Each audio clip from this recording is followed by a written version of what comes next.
So when you start a practice of meditation, one of the things that is spoken about often is the present moment or present moment awareness, meaning bringing your awareness to right here, right now. The human mind has a way to look into the future, which is natural to do, and to also look into the past. But there's great value in training your mind to be able to come to the present moment, even though our brain will, I know mine does, will go into the future often. Usually that's fear-based. A lot of times I'm worried about something or thinking about something or planning, right? And when my brain goes in the past, I mean, sometimes I'm reminiscing, thinking about good times. Other times I'm thinking about something that didn't go well, or I'm, resenting something. And that's okay. That's what the human mind does. And like I said, sometimes I'm thinking about good times in the past as well. Having said that, it's valuable, I would say, to also to learn how to bring your mind back to right here, right now, because that's where the living takes place, in the present moment. So one of the books that a couple excerpts I read to the kids in my school when we do the meditation, and they know this, the kids at Pequessing, is a couple of lines from The Alchemist, right? And the reason is as I said, when you start meditating and begin a practice and practice present moment awareness, bringing your awareness right here, right now, you see it start to show up in songs, it'll show up in movies and in books. So just a couple lines from The Alchemist that I thought was interesting.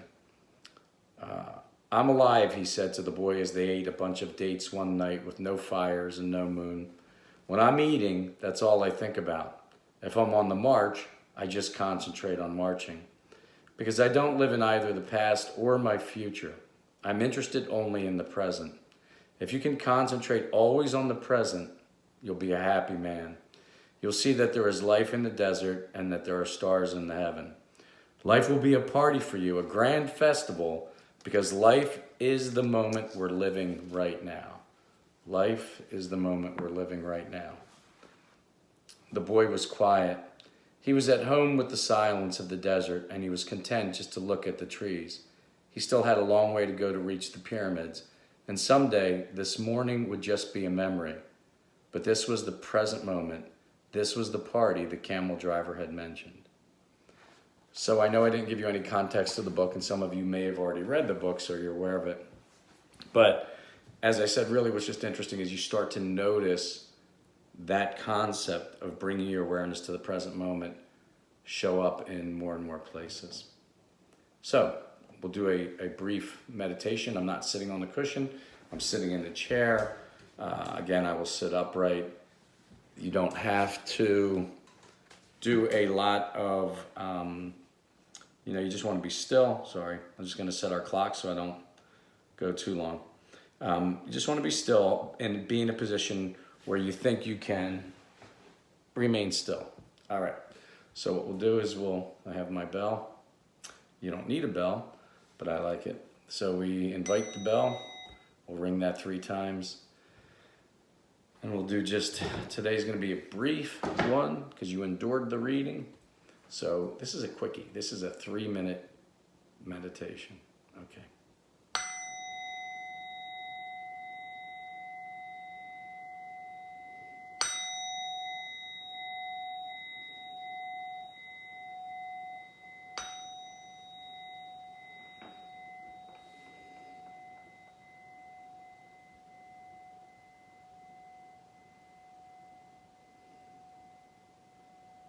Just bring your awareness to the breath. Notice where you feel the breath in the body.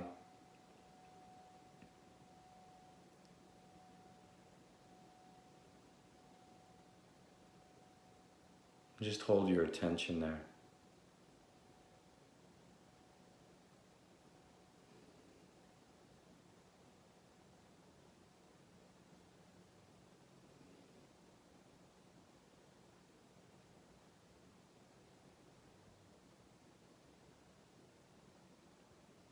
Keep your awareness on the breath.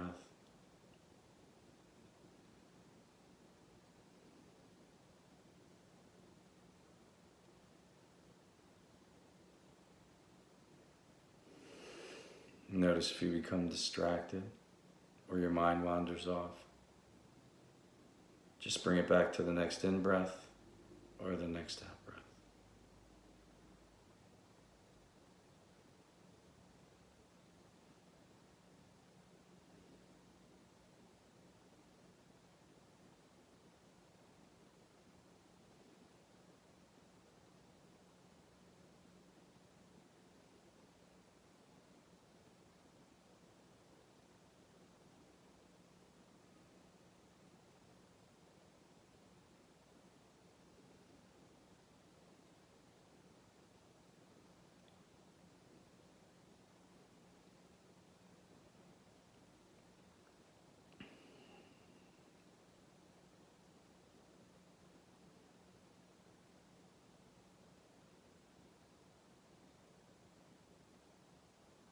Keeping your awareness on the breath anchors you in the present moment.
So that was around 3 minutes or so.